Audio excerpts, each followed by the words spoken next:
The U.S. life expectancy is dropping, and according to a new study, the mortality rate is on the rise. The CDC saying a person born last year can only expect to live 78.6 years. That is a decrease of 0.1% from 2016. The organization saying the opioid epidemic has a lot to do with that. Now, there were more than 70,000 drug overdose deaths last year alone, a new high. 293 of those deaths coming from Knox County, and sadly that number keeps going up year to year. So far in 2018, the DA's office reporting 265 suspected overdose deaths in our area.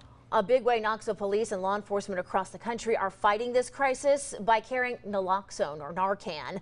That is the drug that reverses the effects of an opioid overdose.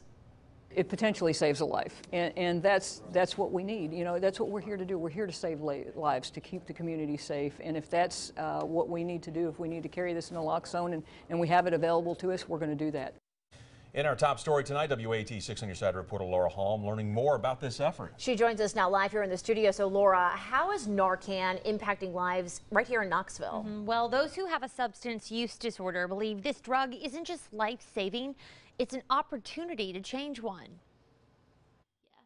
The picture on the right isn't easy for Jessica Stanley to look at. I was at the darkest place in my addiction, and this was actually the day before I had gotten administered Narcan. She says it's motivation, though, because the picture on the left. That was when I was 1 year clean. Today, this young mom is 2.5 years into her recovery journey. She started using at 13 years old, and a few months before entering treatment, Stanley says she received a dose of naloxone. I actually had overdosed that morning, but I was still functioning. I got in my vehicle and I realized that something was going on with me. I thought I was about to die, which is what was happening. And so I pulled over at a gas station. I fell asleep with my foot on the brake and on the gas, and I woke up to getting administered Narcan and getting pulled out of my vehicle. Throughout her addiction, she says she received 3 doses of this life-saving drug. I got to the point to where I was suicidal, and I really just had like a spiritual awakening and wanted to change my life for myself and my child. Today, Stanley is trained and carries naloxone in her car just in case she encounters someone overdosing. If they end up turning their life around, I feel like every dose administered is worth it. Now working at Cornerstone of Recovery, Stanley hopes all of us see the power and value of naloxone. My life used to be very, very black and dark.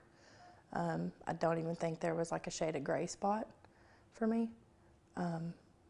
I always was just hiding emotions, and today it's just, I mean, I would describe it in so many beautiful colors. Knoxville police breaking down more numbers for us today. So far this year, January 1st through November 20th, 45 people have received naloxone. That number is actually down. This same time last year, KPD reporting 69 people had received that drug. Guys? All right, Laura, thank you so much. And to give that even more perspective, everyone, the Metro Drug Coalition recently sharing that in 2017, 1,200 people received naloxone just in Knox County. Yeah.